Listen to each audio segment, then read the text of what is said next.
ሰላም እንዴት ናችሁ? ዛሬ የምናየው ሶስቱ ሪስክ ታይፖች ታስታውሳላችሁ። እነሱም ኢነረንት ሪስክ፣ ኢንተርናል ኮንትሮል ሪስክ እና ዲቴክሽን ሪስክ የሚባሉ የሪስክ ታይፖች ናቸው። ከዛ ውስጥ እነዚህ ሪስኮች መለካት አለባቸው አይደል? ከፍተኛ ነው፣ ዝቅተኛ ነው፣ መካከለኛ ነው ጉዳቱ ብለን ስናስቀምጥ እነዚህ ሪስኮች በምን ያህል ነው ጉዳታቸው የሚለውን ነገር መለካት ስላለበት ስቴፕ ባይ ስቴፕ ቀጥለን እንሄዳለን። ግን በዋናነት የፋይናንሻል ኦዲት ኢንተርናሽናል ፋይናንሻል ኦዲት ማኑዋሉን ታግዘን ኢነረንት ሪስክን እንዴት አሰስ እናደርጋለን የሚለውን ነገር እናያለን ማለት ነው። ስለዚህ እንደምታዩት ኢነረንት ሪስክ ሲባል በተፈጥሮ ከአንድ ትራንዛክሽንን በሉት ከየትኛውም ነገር ጀርባ ያለ ሪስክ ማለት ነው። በተፈጥሮ ሊኖር የሚችል ያ ማለት ለምሳሌ ካሽ ናቹራሊ ይሰረቃል፣ አሴት ናቹራሊ ይሰረቃል። ስለዚህ ኮምፕሌክስ ትራንዛክሽን ጋር ደግሞ ሮንግ ኦር ማኒፑሌትድ ይሆናል። ሮንግ ትራንዛክሽን ይካሄዳል ኦር ማኒፑሌትድ ይሆናል። ኤስቲሜት ለምሳሌ ግምቶች አይደሉ? ግምት ጋር ምን ሊኖር ይችላል? ሮንግ አሰምፕሽን ሊኖር ይችላል። ስለዚህ ፔሮል ጋር ብትወስዱ ሮንግ የሆነ ያከፋፈል ስርዓት ሊከሰት ይችላል። ገቢ ብትሉ ገቢ ላይ ይሰበሰብ ይችላል፣ ሊሰረቅ ይችላል። በፎርጅ ደረሰኝ ሊሰራ ይችላል። ፎርጂዲቲ ችግር ሊኖርበት ይችላል። የምንላቸው ናቹራል የሆኑ ሪስኮች ናቸው ማለት ነው። ስለዚህ እነዚህ ሪስኮች ይገመታሉ፣ መጠናቸው መለካት አለበት። ልክ ኪሎ በቁጥር እንደሚለካ ሁሉ ሪስኮችም የጉዳት መጠናቸው ምን ያህል ነው እዚህ ቤት ላይ የሚለው ነገር ኪሎ ሊወጣለት ሊለኩ ይገባል ማለት ነው። በአብዛኛው እስከዛሬ ስንጠቀም የነበረው ጀጅመንታል ነው፣ ግምታዊ ነው።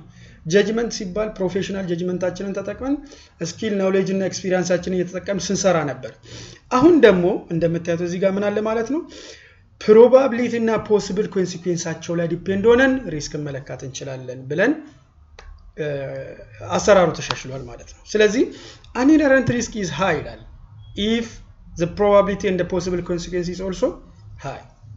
ስለዚህ የመከሰት እድሉና የሚያመጣው ተጽዕኖ ከፍተኛ ከሆነ ኢነረንት ሪስኩ ከፍተኛ ነው ብለን እንለካለን። ስለዚህ የኢነረንት ሪስክ ልኬታችን ምንድነው የሚሆነው ማለት ነው?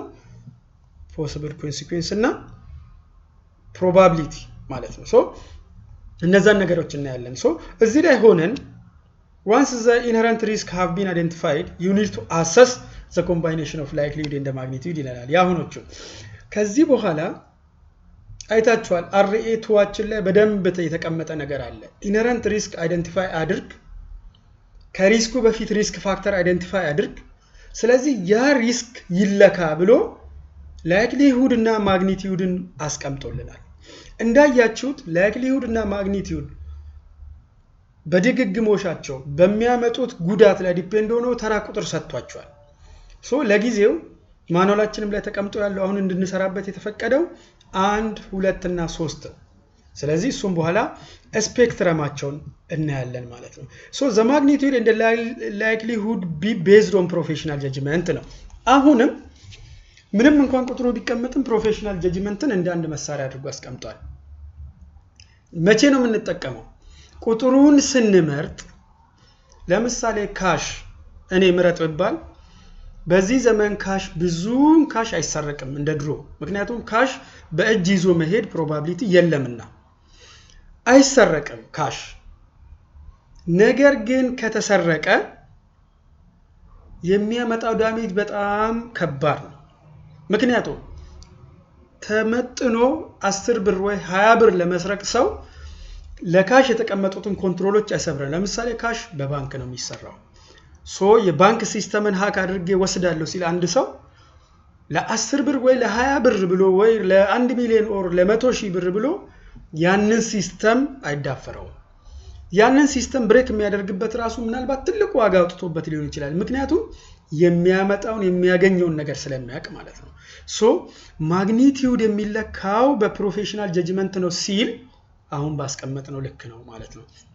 ስለዚህ ቁጥሮቹ እንዳልኳችሁ 1 2 3 ናቸው። እነሱን ብቻ ዘርዝረን እናልፋለን። ስለዚህ እኔ አሁን ካሽ ባላችሁ ላይ ለምሳሌ ምን አደርጋለሁ? የመሰረቅ እድሉ ላይክሊሁዱ 1 ቁጥር ነው አይከሰትም ብዬ ስለማምን። ግን ይሄንን ስል እኔ አይደለሁም የማምነው ኦዲት ስናደርግ ኦዲት በመናደርገው መስሪያ ቤት ላይ ሄደን ምን ማየት አለብን ማለት ነው ተከስቶ ካወቀ ሂስቶሪካሊ ፕራየር ሪፖርቶችን የተለያዩ ኢንተርቪዎችን የተለያዩ ኤቪደንሶችን ተጠቅመን ተከስቶ ይሆናል እኛንን አሁን አይሆንም ብለን የምናስበው እንጂ በኦርጋናይዜሽኑ ኮንትሮል ልክ ተደፍሮ ሊሆን ይችላል ስለዚህ ተከሰተ ካለን ኦኬ እዚህ ቤት የመከሰት እድል አለው ሌላው ቦታ ደግሞ ኮንትሮላቸው ሃይ ስለሆነ የመከሰት እድል ላይኖረው ይችላል ስለዚህ በኔ ግምት ለምሳሌ አንላይክሊ ነው አንድ ቁጥር ወስዳለሁ ለካሽ ሁለት ቁጥርን ወስጄ ከሆነ ደግሞ ፖሲብል ላይክሊ ይላል ሊከሰት ይችላል ሶስት ቁጥርን ስትወስዱ ሰርቴንሊ ደጋግሞ ኦር ኦኬዥናሊ የተከሰተ ነገር ሲሆን ስለዚህ ባገኛችሁት መረጃ ላይ ፕሮፌሽናል ጀጅመንታችሁ ላይ ተጠቅማችሁ ከነዚህ ቁጥሮች አንዱን ላወጣችሁት ኢነረንት ሪስክ ፎርማቱ ቴብላችሁ ላይ አለ ካስታወሳችሁት እዛ ቴብል ላይ እነዚህን ቁጥሮች ስንመርጥ ሪዝን የሚሆነን ይሄ ነው ማለት ነው እንጂ ቁጥር እንደመጣብን 3 2 1 አንልም ምክንያቱም እዚህ ጋር የሰጠነው ቁጥር ሪዛልት ስለሚሰጠን በዛ ሪዛልት ላይ ሆነን ነው በኋላ ኮንትሮል ምንሰራው ኮንትሮላቸውን ቼክ ምናደርገው በዛው ልክ ሳምፕላችን ላይ ተጽዕኖ ይፈጥራል ይሄ ነገር ኢነረንት ሪስክ ፋክተራችን ላይ ተጽዕኖ ይፈጥራል ስለዚህ እዚህ ጋር ስትወስዱ ፕሮፌሽናል ጀጅመንት ቢፈቀድም በፕሮፌሽናል ጀጅመንት የምናያቸው በፕሮፌሽናል ጀጅመንታችንን ማለት ፕሮፌሽናል ጀጅመንታችንን በኤቪደንስ የሚያረጋግጡልን ቦታዎችን በደንብ ማየት መቻል አለብን ስለዚህ የላይክሊሁድ ልኬቱ 1 2 3 ብሎ አንድ የሚሆነው አንላይክሊ ሲሆን ነው ፖሲብል ላይክሊ እና ሰርቴን ብሎ ያስቀምጣል ስለዚህ ባገኘነው ነገር ላይ ዲፔንድ ሆነን እነዚህን ቁጥር እንመርጣለን ቀሪውን ያው በኤክሴል ራሱ ፎርሙላው ስለሚሰራልን አንጨነቅም ኔክስት ማግኒቲዩዱንም እንደዛው ማይነር ዳሜጅ የሚያስከትል ከሆነ ኖ ኢምፓክት ኦር ኖ ማቴሪያል ለሚል ዳታ ቢሆንም ቢከሰትም የሚያመጣው ተጽዕኖ ማይነር ነው ካልን አንድ ቁጥር ስለዚህ ላይክሊሁዱ ቅድም 3 ቢሆን ለምሳሌ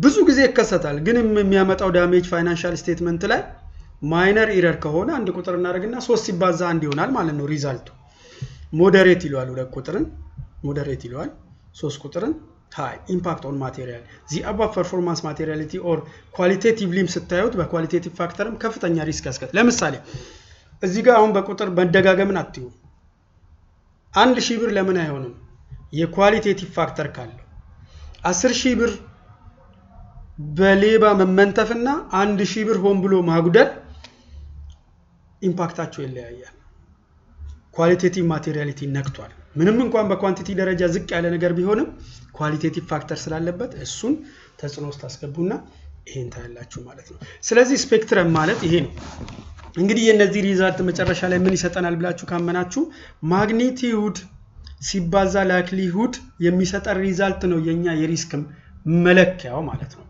ስፔክትረም ኦፍ ኢነረንት ሪስክ ይባላል ስፔክትረም ማለት ሁለቱ ተባስተው የሚሰጡት ሪዛልት ማለት ያ ሪዛልት እንደምታዩት እዚህ ጋር ስም ተሰጥቶታል ለምሳሌ ማግኒቲዩዱ ሃይ ካላችሁ 3 ቁጥር በዛው ልክ ላይክሊሁዱ ሃይ ካላችሁ 3 ቁጥር ስትወስዱ ምን ታገኙት ሪዛልት ሃይ ነው ማለት ነው ማግኒቲዩዱ ሚዲየም ካላችሁ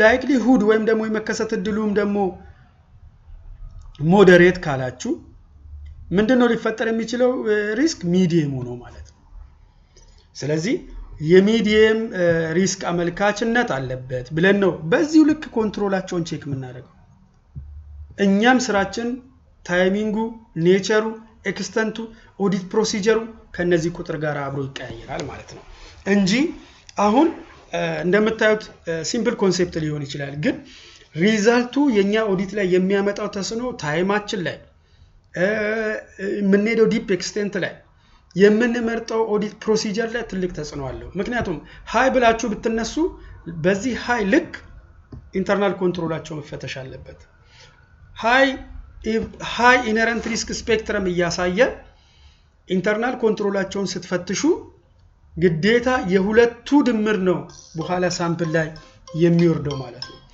ስለዚህ ቶታሊ ይሄንን ነው ዛሬ እንዴት ኢነረንት ሪስክ ይለካል የሚለውን ነገር ኮንሴፕት ላሲዝ ነው እቺን ቪዲዮ ልሰራላችሁ የፈለኩት መልካም በጣም ጥሩ ጊዜ እንደነበረን እርግጠኛ ነኝ ጥያቄዎች ካሏችሁ እንደተለመደው በኮሜንት ማስቀመጥ ትችላላችሁ ስራ ስትሰሩ የከበዳችሁም ነገር ካለ በዚሁ ልክ ኮንታክት ማድረግ ትችላላችሁ ያልሰራዋቸውን ወይ እንድሰራ ምክንያቱም ይሄ ቪዲዮ በጣም ይጠቅማል ብዬ አስባለሁ ሁሉም ቦታ መገኘት ባንችል እንኳን ስራችሁን በመሰሩበት ሰዓት የተወሰኑ ኮንሰፕቶችን ገዚህ ተወስዳላችሁ በጣም አመሰግናለሁ ቀጣይ ላይ እንዴት ኮንትሮል ሪስክን አሰስ እንደምናረግ አብረን የምናይበት እድል ሊኖር ይችላል ማለት ነው አመሰግናለሁ በጣም ስለዚህ ዛሬ በዚህ እንጨርሳለን ማለት ነው